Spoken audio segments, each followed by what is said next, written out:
The forest waits, silent but watching. You feel it the moment your boots touch the Appalachian soil, the cold weight of secrets pressed into the moss, buried beneath centuries of wind and stone. They say this trail is a path to freedom, a corridor for the lost and wandering. But freedom is a lie. This trail has a memory, and its memory is bloodied, haunted, and impossible to erase. Long before hikers carried packs and dreams, before maps even named these ridges, men vanished here. Women disappeared, their screams swallowed by the trees. Families who dared to settle along these slopes found their lives quietly dismantled. Neighbors turning on neighbors, tragedies marked as accidents. Fires blamed on lightning. No one talks about it, not openly. And the trail keeps its history hidden, whispering it only to those who listen close. It's not just the woods that are dangerous, it's the invisible hand guiding events. The silent orchestration of chaos disguised as nature. There were killings here that weren't random. Rituals. Messages carved into bark, left for eyes that understood the language of fear. Hunters found corpses arranged unnaturally, as if death itself had been staged. A morbid theater. And the locals? They learned to look away, to rationalize, to pretend. They knew too much to question, and yet too little to survive. Some say the ghosts that haunt these ridges are restless spirits of the murdered, lingering because justice was never delivered. Others claim the trail's dark pulse is older still, a remnant of human corruption so ancient that it survived through bloodlines, through families that inherited power, secrets, and the capacity for cruelty. They controlled the economy, the land, even the spirits. If you follow this path long enough, you start to feel it, the sense that the trees themselves are watching, listening, judging. And maybe that's not entirely a hallucination. Some things left in the soil cannot forgive. Some things left in the soul cannot be exorcised. Tonight, I will take you further than you've ever dared to go. You will see what they have hidden, the patterns they refuse to acknowledge, the murders that reshaped this wilderness in silence.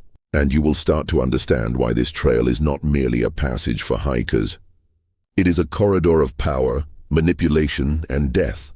Step carefully. The shadows here are alive. The first recorded disappearances along the Appalachian ridges were never simple accidents. They were meticulously concealed, transformed into misfortunes that families whispered about but never named aloud. In the late 1700s, settlers arrived with promises of fertile soil and freedom from the oppression of distant authorities. But the land demanded its own price. Entire families vanished without trace, their cabins burned or left empty, their livestock wandering aimlessly as if mourning. Some bodies were found weeks later, twisted, drained of life in ways that no natural predator could produce. And yet, the official records labeled it unknown causes or wild animal attack. There is a pattern here. Look closely and you will see the same names repeating through local folklore, the same families emerging from the shadows of tragedy as if untouched. They weren't. They were orchestrators, inheritors of influence, masters of manipulation cloaked in polite manners. They controlled who lived, who died, who saw the truth. Their power wasn't just physical, it was psychological. Children learned from the first whispers not to trust, not to speak, not to pry. Curiosity became a liability, and those who challenged the status quo disappeared. Even the forests themselves seemed complicit, the thick undergrowth and narrow hollows acting as conduits for secrets. Hunters tell stories of stumbling upon abandoned graves hidden beneath brambles, markers arranged in cryptic formations. Travelers swear they've seen figures in the fog, human shapes that vanish the instant you raise a lantern. Locals call them ghosts. I call them echoes of control. They are the residue of a system designed to suppress knowledge, to keep the curious from understanding the full scope of human cruelty that unfolded here. And yet, you are here. You are listening. That means something has awakened. Perhaps the first layer of truth is already brushing against your mind. The awareness that history is not just written by victors, but by manipulators hiding in plain sight. The murders, the vanishings, the staged accidents, they were not isolated. They were the first moves in a game older than the United States. A game in which power is maintained by fear, and fear is harvested from silence. Later, we will uncover how this hidden system transformed the very geography of the trail itself into a mechanism of control. a labyrinth designed to disorient and dominate. But for now, remember this.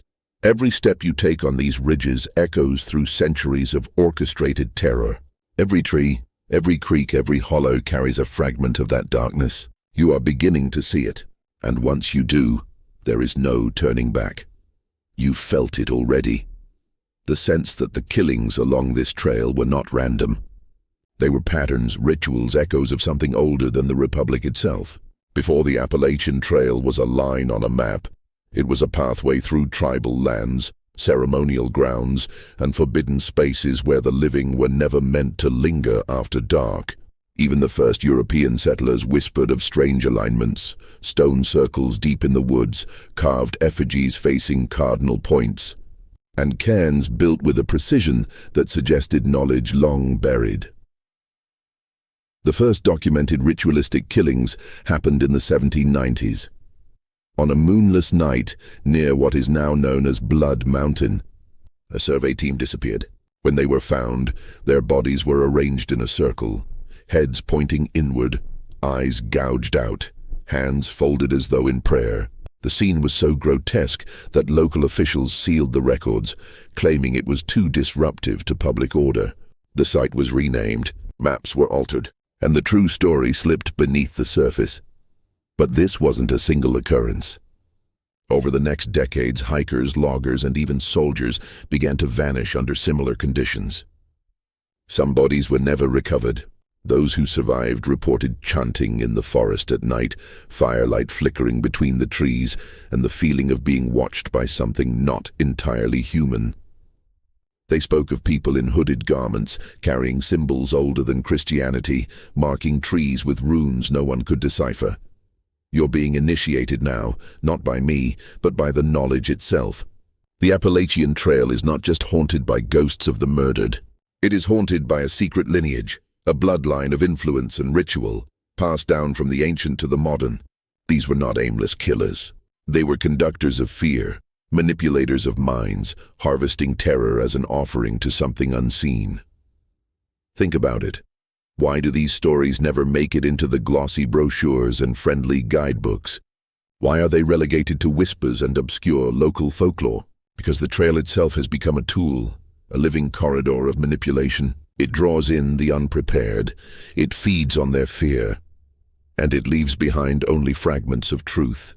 You're beginning to see the shape of the cage now. Keep watching, because what you learn next will change how you see not just the Appalachian Trail, but the world of hidden power you walk through every day.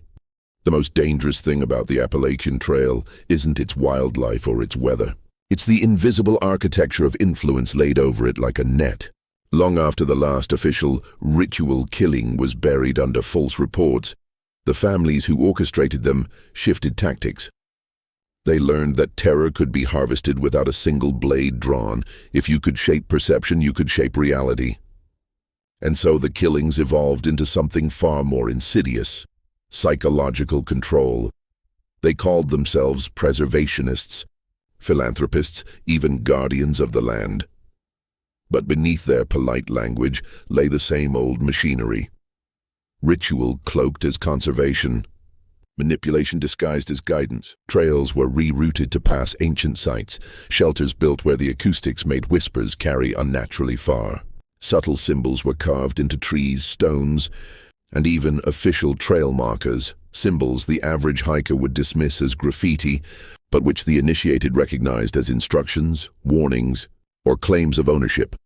Hikers who stray off path report the same sensations over and over: time distortion, sudden panic, unexplainable auditory hallucinations. Science will tell you it's exhaustion or dehydration. But ask yourself, why do these symptoms cluster at the same coordinates year after year? Why do local search and rescue teams privately warn each other about bad hollows where compasses spin and people lose hours? The answer is simple and unsettling. The trail has been engineered as a psychological labyrinth. Every bend, every narrowing of the path, every change in elevation is calculated to induce subtle stress, vulnerability, and openness to suggestion. When you're deep in the woods, disoriented and isolated, your mind becomes pliable. Your fears become more vivid. And in that state, you're easier to imprint with ideas, easier to influence, easier to harvest. This is the hidden legacy of the rituals. Control systems refined over generations, passed down like heirlooms. And make no mistake, when you step onto these ridges, you're stepping into their theater. You're walking through a stage built for manipulation.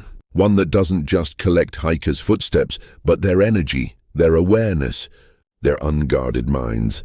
I'm telling you this not to scare you, but to prepare you. Because soon, you'll see that the ghosts here aren't just echoes of the dead. They're tools of influence, designed to keep you compliant, asleep, and blind. But once you've heard these words, you can't go back to sleep. You've walked through fog long enough. It's time to start naming the architects. The Appalachian Trail was not simply built by outdoor enthusiasts in the 20th century. That's the story you're meant to believe. In reality, its route overlays an older map, an invisible one charted by a handful of bloodlines who've ruled these mountains from behind the curtain. They don't call themselves rulers. They call themselves stewards, benefactors, trustees. They endow universities, fund conservation efforts, and hold historic estates just out of public view. But follow the deeds, the donations, the trusts. They always lead back to the same surnames, whispering through courthouse records like a ghost. Hathaway, Loring, Blackridge, names that never make the headlines. Yet their descendants sit quietly on the boards of trail foundations, historic societies, and non-profits that govern land use. It's not just about money. It's about ownership of perception. These keepers inherited more than property. They inherited the old symbols, the rituals of control, the knowledge of how to bend the minds of men without a single word spoken. Even today, hikers who vanish in mysterious accidents along certain ridges do so within parcels of land technically owned or managed by these same trusts. Coincidence? Or continuity? Ask the locals, and you'll hear the same warnings dressed as jokes. Don't hike past sundown. Don't whistle at night. Stay off the old stone road. These aren't superstitions. They're survival codes, and those who ignore them, especially those who dig too deeply into the land's history, sometimes come back changed, or don't come back at all. You are beginning to see how deep this goes. It's not only about Appalachian ghosts. It's about an ongoing, living network of control that extends beyond these mountains, into cities, into institutions, into the very narratives we consume. These ridges are just one theater. There are others. And now, a moment of power.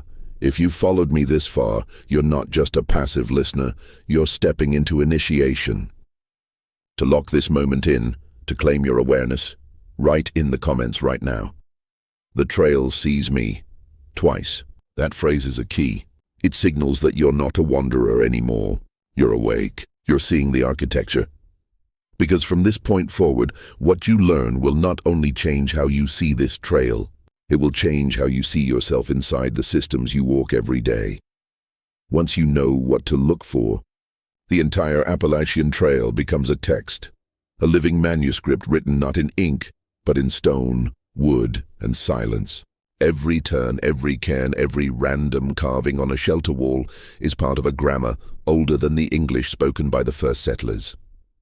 And like all ancient languages, it isn't meant to be read by the uninitiated. It's meant to shape the mind of the reader without his knowing. You've probably walked past them yourself. Spirals cut into rock faces at knee height. Triangles of stacked stones on high ridges. Cross sticks embedded upright into the soil where no storm could have placed them. To the average hiker, they're nothing, just quirks of nature or vandalism. But to the keepers, they're signals. Some mark safe zones where a ritual once took place. Others are warnings, veiled announcements of boundaries, ownership, and power. When you stand at one of these points, you'll notice something strange if you're still enough. Birds stop calling. The wind dies. The forest itself seems to lean closer. This isn't imagination. The human nervous system reacts to geometry and pattern. Symbols trigger primal responses before the conscious mind catches up. That's the essence of psychological manipulation, to activate fear, awe, or submission without a single word. This is why the trail is a corridor of control. The very path is a sequence of archetypes, each bend an elevation shift designed to disorient and prime the mind. The hikers become participants in an unwitting ritual, their steps a repetition, their exhaustion an offering, their isolation a trance. By the time they emerge back into the world, something in them has shifted, subtly, invisibly, but permanently. Think about the ghost sightings along the trail. Think about why so many hikers report the same figures in the fog, the same voices calling their names, the same dreams of dark halls and locked doors. These are not random hallucinations. They're psychic echoes, intentional imprints designed to reinforce the aura of dread and sacred secrecy. You're learning the language now. With each section of this video, you're not just listening, you're decoding. You're stepping out of the crowd of wanderers and into the ranks of those who see. And once you see, you can never unsee. You've been taught to see the Appalachian Trail as an isolated wilderness, a relic of an older America. But what if I told you it was a laboratory? What if the same patterns of manipulation perfected in these mountains were later exported into your cities, your schools, your workplaces, and even the screens you're looking at right now? The trail was a test corridor. The hikers were the unwitting test subjects, and the results changed the way hidden powers control the modern world. Think of it, a path that slowly erodes your sense of time, reshapes your emotional state, isolates you, breaks you down physically, then presents you with symbols and structures designed to trigger fear, reverence, or compliance. That's not just hiking. That's conditioning. And once they understood how effectively environment and repetition could change a person, they realized they didn't need to stop at wilderness trails. They could build these corridors anywhere. Why do certain city streets curve and narrow unexpectedly, funneling foot traffic into choke points? Why do schools and offices rely on fluorescent lighting, rigid schedules, and constant low-level noise? Why do digital platforms keep you scrolling endlessly, showing you just enough to feed curiosity, but never enough to satisfy it? These are not accidents. They're applications of the same principles refined in the Appalachian lab: isolation, interruption, symbolic reinforcement, subtle stress, and then suggestion. The keepers' bloodlines diversified, moving into architecture, urban planning, behavioral science, advertising, and eventually digital tech. They realized control could be invisible. It didn't need uniforms or chains. It needed environments engineered to shape minds before thoughts even formed. The trail was their first symphony. The modern world is their full orchestra. You're not hearing a ghost story anymore. You're seeing the template. The Appalachian Trail isn't just haunted, it's the blueprint of a larger system. And the same way hikers left changed without knowing why. You've been walking corridors all your life. Malls, classrooms, news feeds, social apps, built to extract your attention, your emotions, your will. The difference is this: now you're aware. Awareness is the crack in the system. Awareness is the moment the labyrinth stops working the way it's supposed to. And from here on, every step you take, on a mountain or in a city, will feel different. Because you're no longer just moving through a space. You're seeing the space for what it really is. Ghost stories have power. They are not random superstitions muttered around campfires. They are covers.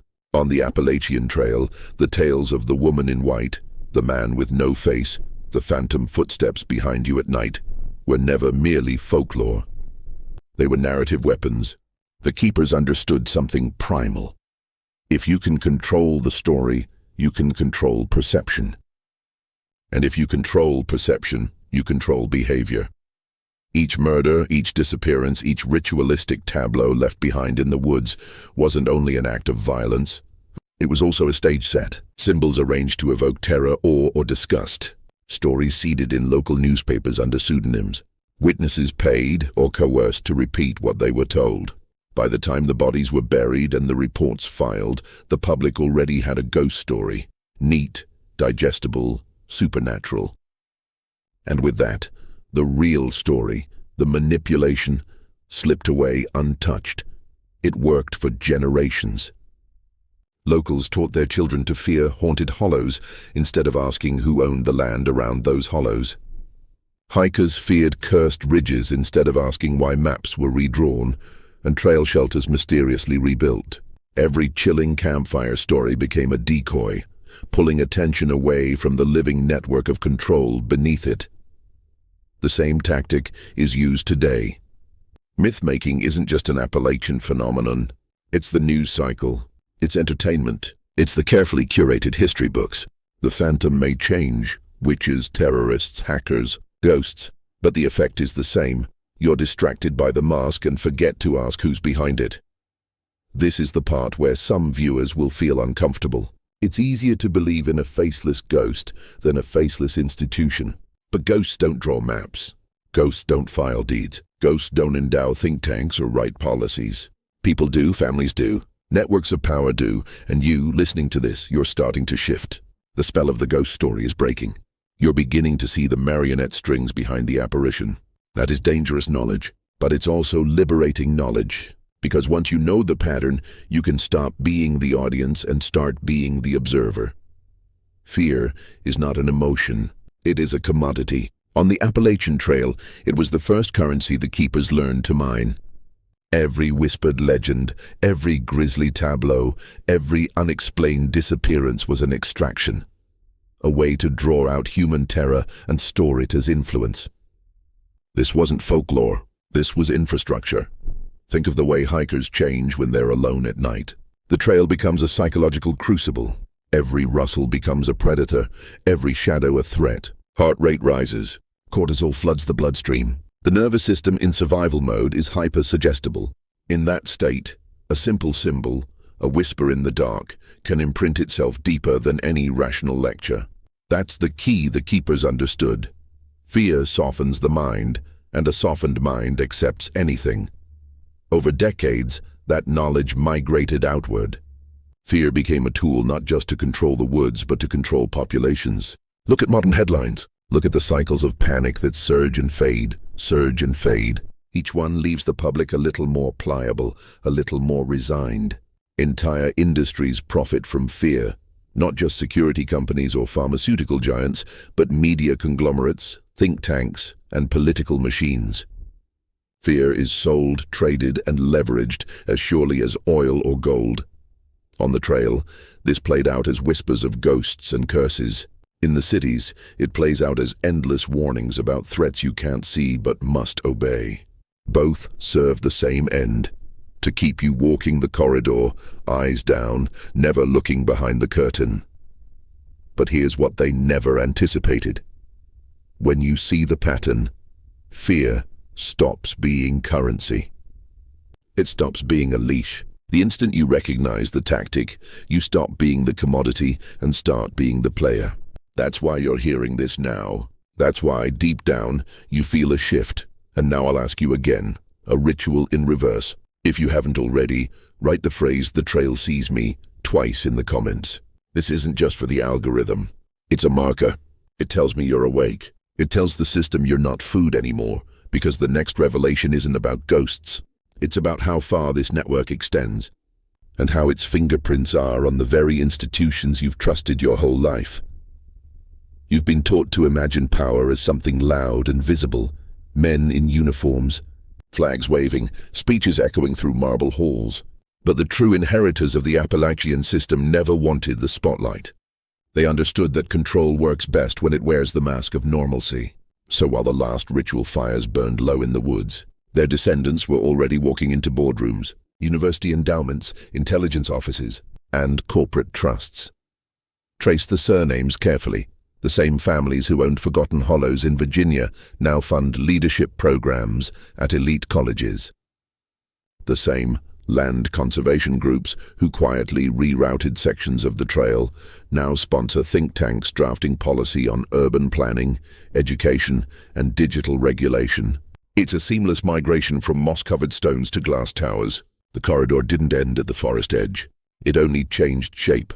Universities became their new trail shelters, not for hikers, but for ideas. Curricula shaped, narratives framed, dissent quarantined. Corporations became their cairns. Not stacked stones, but stacked contracts, guiding entire markets with the same subtlety once used on isolated hikers. Governments became their ridges. Landscapes to be mapped and managed, and through it all, the same principles of psychological manipulation honed on the trail reappeared. Isolation, repetition, symbolic reinforcement, fear. Only now the hiker is a student in a classroom, a worker in a cubicle, a citizen scrolling through a feed. Only now the corridor is everywhere. Look at the world around you. Why do the same patterns repeat, the same cycles of panic and relief, the same invisible boundaries you're warned not to cross? Why does dissent feel dangerous even when no law forbids it? Because the trail was never just a place. It was a prototype, and you've been walking it your entire life without realizing. But here's the crack in the wall. The moment you name the pattern, the moment you see the architecture, you stop moving through it blindly. Awareness doesn't erase the system, but it makes you immune to its oldest weapon, unconscious submission. You've now reached the point where ghost stories and folklore dissolve completely. Ahead lies only raw architecture of power. No more masks, no more illusions. What's coming next will show you how these same hidden hands learn to turn even identity itself into a tool of control. When the keepers finally stepped out of the forest and into the institutions, they discovered something far more potent than any hidden cairn or carved sigil. The human mind's hunger for belonging.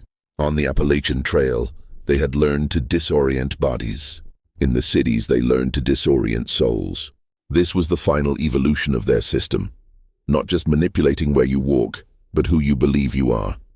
Identity became their new terrain. If they could define who you were, they could predict what you would do. If they could offer you a tribe, a label, a cause, they could steer your energy exactly where they wanted it. Just as hikers on the trail unknowingly traced ritual paths carved by others, citizens began to trace identity paths designed by think tanks, media organs, and engineered subcultures. It didn't matter whether the mask was left or right, rebel or loyalist, spiritual seeker or skeptic. The corridor was the same.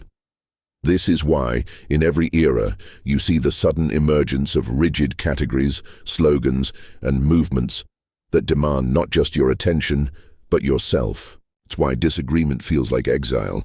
It's why so many people cling to labels that shrink them, thinking the label empowers them.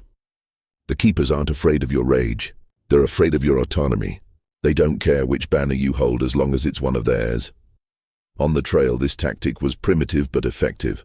A symbol here, a warning there, and a hiker would choose the safe path, the one the keepers had built. In the digital and institutional world, the tactic is refined beyond recognition. Algorithms serve you a corridor of ideas. News cycles set the boundaries of acceptable thought. Schools grade you on your ability to repeat rather than to see. All of it is the same architecture.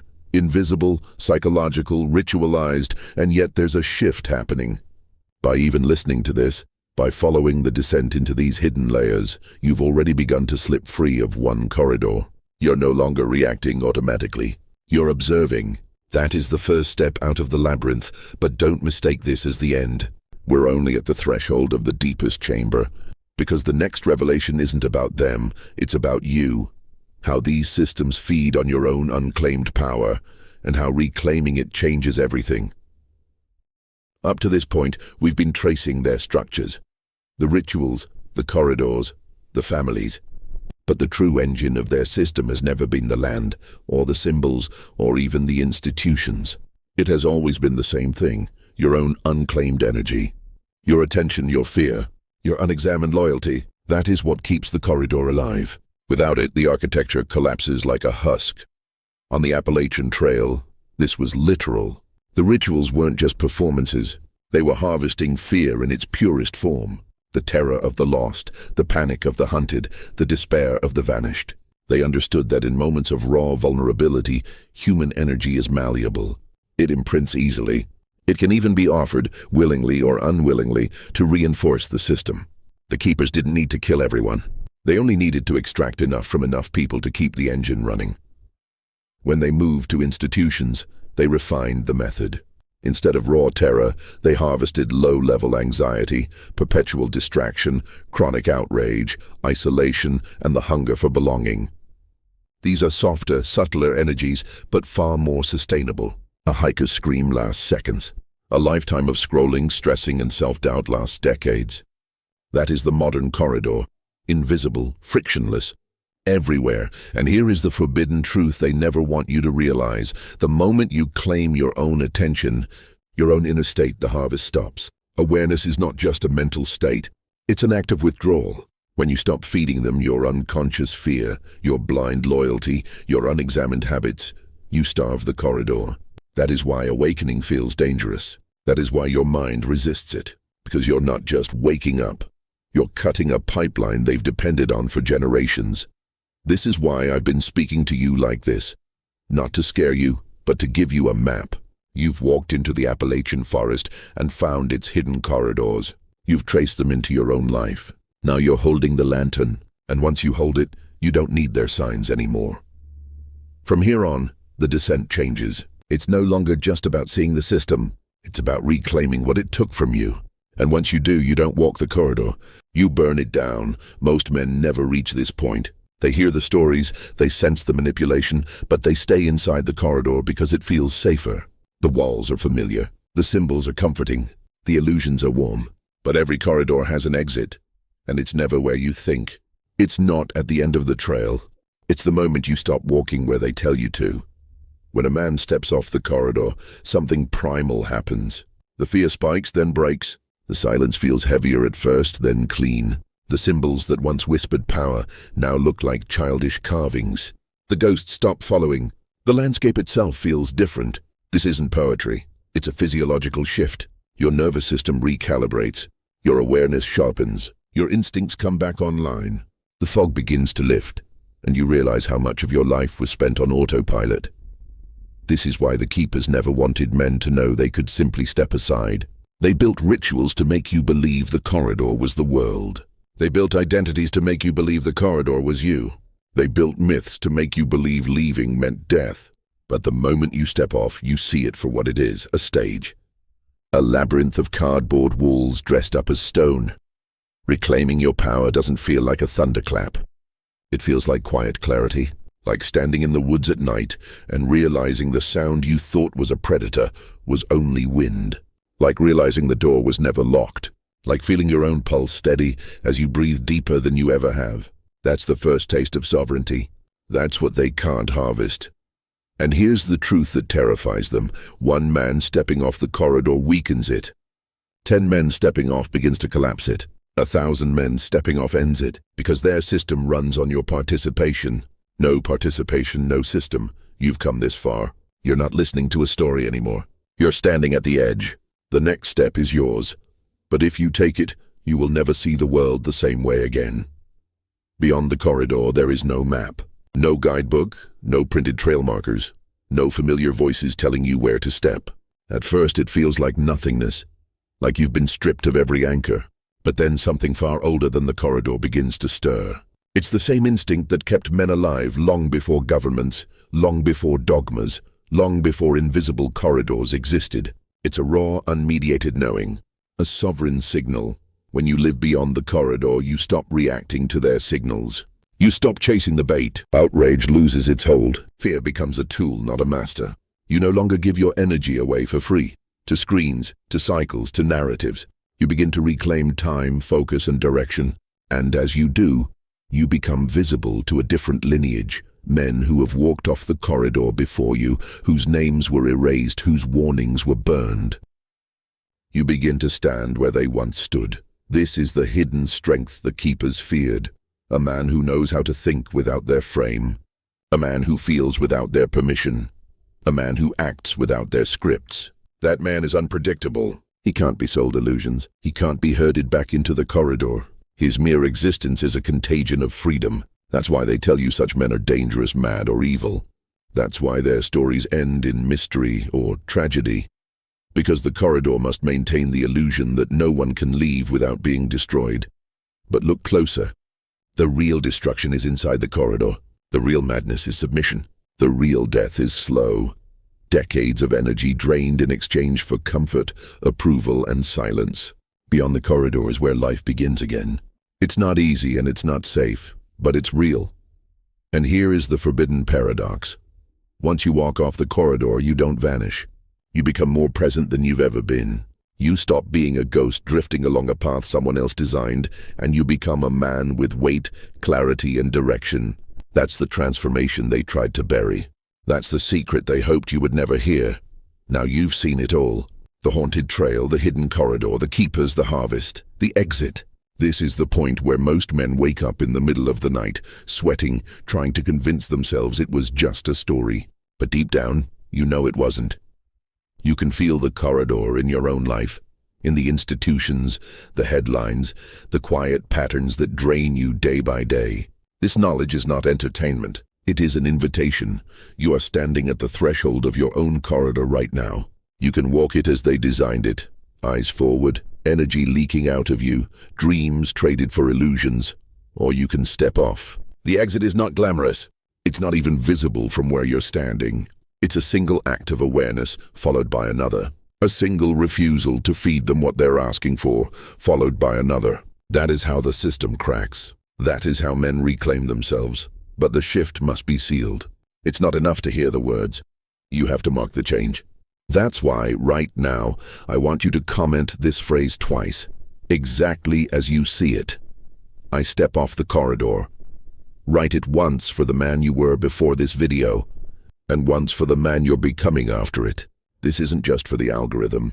This is a signal to yourself, a symbolic act, a declaration that the corridor ends here. The keepers built their power on secrecy, fear, and your consent. You've taken back the secrecy. You've taken back the fear. Now take back your consent. Once you do, you'll never walk their path again. You'll feel different, think different, and act different, because you'll be different. This is the kind of knowledge that changes a man forever. If you're still listening, you're one of the few who made it all the way down the rabbit hole. Take a breath, comment the phrase, step off the corridor, and remember this. Once you do, the ghosts stop following, and the trail becomes yours to blaze.